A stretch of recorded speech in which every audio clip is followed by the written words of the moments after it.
আসসালামু আলাইকুম, welcome back to another video.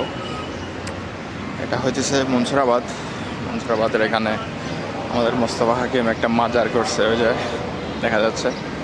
বাম পাশে হচ্ছে পাসপোর্ট অফিস আমাদের চট্টগ্রামের মুন্সিরাবাদেরটা।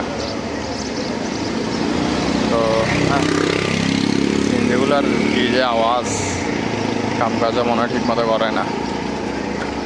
তো বিষয় হইল, সকাল সকাল আমরা বের হয়েছিলাম হচ্ছে ওই সাগর পাড়ে মাছ নেওয়ার জন্য আর কি।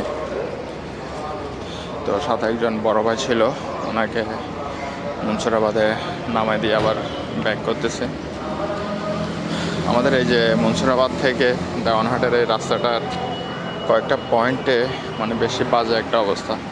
এই যে ইউটার্নগুলো দেখেন, ইউটার্নের এখানে বাবাসে গাড়ি কতগুলো ফালাই রাখে।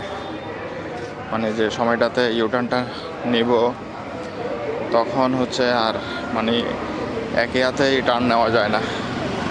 এরপর আরেকটা ইস্যু হইল, ওই পারে যে রাস্তাটা পাশেরটা, ওইটা মানে একদম ভয়ঙ্কর পরিমাণে ভাঙা, যার কারণে আসলে গাড়ি নিয়ে ওইদিকে যাওয়ার সময় ইউটার্ন নেওয়ার সময় লাগাই দিয়ে আসি। কিছুদিন আগে আসলে আমাকে লাগাই দিয়েছিল একটা, ওই যেগুলো টেম্পো আছে, এই লোকাল টেম্পোগুলো, ওগুলো একটা লাগাই দেয়। ওগুলো বাসায় ছিল যে গাড়িতে বাম্পার ছিল, বাম্পারের মধ্যে লাগছে।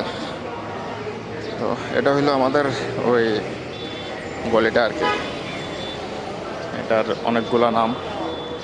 এটার শুরুতে নাম ছিল নব কমিউনিটি সেন্টার গলি, এরপরে আস্তে আস্তে চেঞ্জ হইতে হইতে গার্মেন্টস গলিও হয়ে যায়, মঞ্জুর আলমের অফিসের গলিও হয়ে যায়। এইভাবে চলতেছে নামের।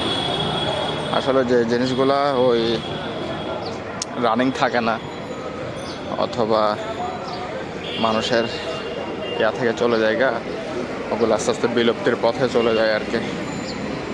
তেমন একটা গুরুত্ব থাকে না। নবাব কমিউনিটি সেন্টার এটা অনেক পুরাতন ছিল। আমরা ছোটোবেলায় এখানে অনেক বেশ আসতাম, হলুদ হইতো। আস্তে আস্তে এটা ওদের ফ্যামিলিগত সমস্যার জন্য পরে পরে পুরো ক্লাবটাই বাজেয়াপ্ত হয়ে যায়, এখন বন্ধ পড়ে আছে। এটা যদিও ওয়াকফ করা, যার কারণে এটা কোনো উন্নতি বা উন্নয়ন হচ্ছে না আর কি। তো আজকে এই পর্যন্ত, ভালো থাকবেন সবাই, আল্লাহ হাফেজ, টেক কেয়ার।